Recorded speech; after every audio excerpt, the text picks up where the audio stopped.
Memang agak sulit ya kalau kita melihat dari berbagai macam perspektif kira-kira mereka yang terlibat atau masuk ke dalam gurita atau juga jurang kelam dari judi online ini apakah bisa kita sebut sebagai pelaku atau korban. Tapi mari kita dudukan mereka bahwa mereka pun mungkin tidak mau kemudian ketagihan sampai jual harta, sampai kemudian banyak dampak keekonomian lainnya karena judi online itu dirasa memang sulit. Kalau sudah sekali mencoba pasti akan ketagihan. Itu yang akan saya bahas di Apa Kabar Indonesia Malam, mengingat Indonesia darurat judi online. Di studio TV One sudah hadir korban di sini yang sudah habis-habisan, hartanya habis hampir dengan 3 miliar rupiah pemirsa. Mas Erlangga, selamat malam. Selamat malam, Mbak. Saya juga sudah tersambung dengan psikolog kita, Mas Iqbal. Saya mau sapa Mas Iqbal. Selamat malam, Assalamualaikum. Waalaikumsalam, selamat malam Mbak Jaja. Ya, Mas, ini sekarang saya mau bertanya kepada korban. Mari kita dengarkan ini bagaimana cerita Mas Erlangga di sini bisa menjadi korban judi online. Oke. Saya tuh pasti penasaran, apa istilahnya awalnya coba-coba lagu ketagihan atau mungkin memang ada teman yang mempromosikan ini untungnya gede, gacor, cuan atau gimana sih Mas? Boleh ceritakan? Kalau menurut saya awal orang bisa masuk ke judi online itu ya awalnya itu karena dia itu memang punya keinginan, awalnya pasti ada triggernya nih, baik dari ekonominya atau memang kebanyakan dari faktor ekonomi ya Mbak ya. Karena menurut saya kalau orang yang punya ekonominya stabil, pendapatannya baik, mereka agak susah lah terganggu atau masuk ke judi online itu. Jadi saat dia depresi atau keadaan ekonominya nggak stabil, justru malah itulah yang mudah. Kalau Mas Erlangga sendiri, awalnya coba-coba judi online itu ada temen yang untung gitu atau apa ya? Kalau informasi kayak teman untung atau informasi judi online itu sebelum saya main pun kita udah gampang banget kan dapat informasi itu. Jadi saya tinggal sebenarnya kita punya pilihan mau main atau tidak gitu. Tapi karena waktu itu kebetulan saya lagi kondisi kita lagi terkena dampak pandemi COVID-19 itu, kita banyak bisnis yang berguguran. Nah di situ saya akhirnya coba deh ke judi online. Sekali main itu berapa sih? Sekali main itu kita mulai dari Rp10.000 pun bisa Mbak. Oke, kalau Mas sendiri? Kalau saya waktu itu udah ya cukup lumayan lah berapa juta, 10 juta gitu. Pernah menang? Pernah. Menang paling banyak itu berapa juta? Itu saya nggak tahu ya, maksudnya nggak dihitung. Cuman yang saya bisa pernah satu kali main itu sekitar 50 atau 100 itu pernah sih. Sebenarnya apa sih motivasi judi online itu, karena apa? Berapa kali kalah, kayaknya rasanya pengen menang gitu, makanya coba terus, itu kenapa sih? Karena awalnya itu, nah mungkin orang menyebutnya itu namanya kecanduan ya. Nah saya mungkin mau lurusin sedikit nih Mbak, karena menurut saya nggak ada orang yang mau kecanduan di judi gitu. Mungkin karena mereka juga nggak mau nih, orang-orang yang udah dalam kondisi bermain judi online itu, mereka juga nggak mau di pola hidup seperti itu, mereka pasti mau keluar gitu dari situ. Nah, kenapa mereka kecanduan? Karena mereka kalah sebenarnya. Jadi mereka nggak bisa keluar tuh dari situ. Mereka nggak bisa keluar. Kalau Mas Erlangga sendiri judi online-nya apa itu jenisnya? Yang kayak gini nggak sih di HP? Atau di komputer? Ya, itu kan bisa kita akses di handphone atau di laptop ya. Jadi sifatnya private banget dan bisa dilakukan di mana aja Mbak. Itu yang bikin kenapa banyak banget ya. Ini saya nggak pernah ya. Ini pencet-pencet atau ada taktik khusus sih? Oh, itu pencet-pencet aja, Mbak. Ya kita kayak nyari keberuntungan aja sih. Jadi nggak ada ilmunya dong ya? Kalau yang dikasih lihat ini sih nggak ada. Tapi ada kartu juga, slot atau apa gitu? Kartu juga ada. Kartu Mas, ada. kalau Mas mainnya tipe yang mana aja itu? Apa semua?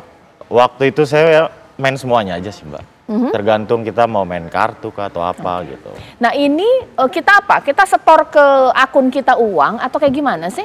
Ini sistemnya deposit Mbak. Gitu. Nah depositnya ini juga sekarang tuh udah sangat mudah, real time. Jadi malah bisa pakai QRIS juga, bisa pakai virtual account. Dan saya tahu itu kan transaksi resmi ya, kenapa bisa buat berapa sih depositnya biasanya? Deposit itu minimalnya itu 10.000 aja kita udah bisa main Mbak. Kalau Mas Erlangga? Ya 1 juta, 10 juta itu bisa. Sehari bisa main berapa kali? Pas orang lagi kondisi benar-benar mau main itu tuh ya, kondisi kecanduan itu nggak berapa kali sih, biasanya tuh dari malam gitu sampai pagi, nanti pagi aktivitas lagi. Kurang lebih kayak gitu. Pernah nggak satu hari itu nggak main judi terus apa yang dirasa? Gelisah kah? Bukan kita gelisah karena nggak main judinya, Mbak, sebenarnya. Tapi gelisah karena kalau kita ninggalin itu permainan karena menang, ya kita nggak perlu gelisah gitu. Iya. Tapi kan di sini kan kita kalah. Nah, sebenarnya itu yang bikin gelisah kekalahannya itu Nah, sih.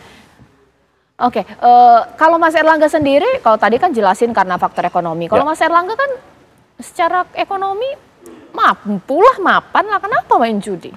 Karena saat COVID-19 itu kan bisnis drop, Mbak. Oh, Jatuh, terus kita mau apa bahasanya ya? Nggak siap lah untuk kondisi itu. Oke, apa sih Gitu. bisnisnya kalau boleh tahu? Bergerak Ya, di bidang apa? retail. Retail, Ya. baik. Sekarang saya mau nanya ke Mas Iqbal. Mas Iqbal, ya ada faktor kondisi perekonomian masyarakat yang memang bermasalah sekarang, banyak orang susah, ada efek iming-iming dapat untung dengan judi online, muncullah korban. Tapi ada juga faktor bahwa karena kalah inilah sekali coba, ada rasa ingin menang. Penjelasan psikologinya seperti apa? Ya, itu disebut dengan adiksi ya, bahwa ketika dopamin memenuhi otaknya, ketika orang itu terus-menerus melakukan suatu kegiatan yang berulang dan itu membuat dia bahagia, itu akhirnya dia kehilangan rasa sensitivitas, sehingga terlalu fokus dan akhirnya dia kehilangan nilai-nilai etika dan moral dalam kehidupannya. Jadi sama seperti orang narkoba, sama seperti orang kecanduan video porno, sama seperti orang kecanduan alkohol, dia tidak bisa melepaskan kecuali dengan intervensi-intervensi psikologi. Jadi yang membuat mereka itu selalu terus ingin adalah harapan bahwa ini bisa kaya instan, ada untung gitu ya. Makanya judi online ini sepupunya adalah pinjaman online. Kenapa? Karena mereka biasanya penasaran dan pinjaman online adalah cara yang instan untuk mendapatkan uang. Jadi kecanduan judi sama seperti kecanduan game, sama seperti kecanduan film pornografi dan lain-lain. Jadi mereka kehilangan nilai-nilai. Apa ciri-ciri yang membedakan kecanduan dengan yang tidak? Yaitu mereka mengabaikan kehidupan sosial. Bahkan mereka tidak sampai mengurus dirinya. Mereka hanya fokus ke itu saja, karena ada harapan tadi. Dan memang banyak judi online ini terjadi di negara-negara berkembang, di mana orang ingin kaya secara instan. Ya, dengan kemudahan ada yang dapat dari warisan maininnya, ada yang dari uang PHK, pesangon gitu, ada dari uang pensiun. Dan beberapa klien saya akhirnya mereka menghadapi gangguan-gangguan kecemasan, depresi akibat judi online ini. Oke, saya minta lagi diceritakan lagi dong Mas Erlangga, sampai kemudian jual barang atau aset karena judi online itu kayak gimana? Kok bisa gitu loh?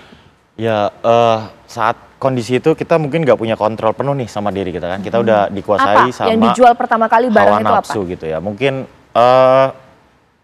yang cepat aja liquidnya gitu. Mungkin kita punya elektronik, kita punya logam mulia mungkin yang cepat aja liquid gitu. Itu kita jual dan kita nggak akan berhenti atau kita nggak akan sadar kita dalam suatu kondisi kecanduan jangka panjang yang akhirnya menghabiskan barang kita. Kita baru sadar saat udah nggak ada lagi yang bisa dieksekusi. Waktu itu jual barang atau aset itu niatannya tuh apa sih? Menutup kerugian sebelumnya atau? Ya, itu aja, menutup kerugian terus jadi bola salju makin gede. Sempat berpikir untuk mau berhenti nggak sih? Itu tadi kita kayak gimana? Kita nggak bisa berhenti di tengah-tengah gitu. Misalnya contohnya kita udah habis 40% lah dari uang kita gitu. Itu kita kayak nggak akan ikhlas gitu. Kita nggak bisa berhenti di tengah-tengah nih. Akhirnya pemikiran yang kayak gitulah yang bikin kita habis. Oke. Ada nggak sih sistem dari judi online ini juga mungkin bisa dapat keuntungan kalau kita merekomendasikan ke teman atau kode referral gitu seperti itu? Kalau sistem referral ya itu udah pasti ada sih Mbak. Oke. Udah pasti ada sistem referral. Apa jangan-jangan Mas Erlangga juga modus kode referral dari teman juga? Kalau dari kalau misalnya dari teman ke teman atau saya itu saya rasa ya biarpun ada referral itu tapi nggak akan terlalu besar. Justru yang punya pendapatan besar dari referral itu beberapa influencer atau yang langsung bekerja sama dengan pihak judi online itu untuk memasarkan gitu.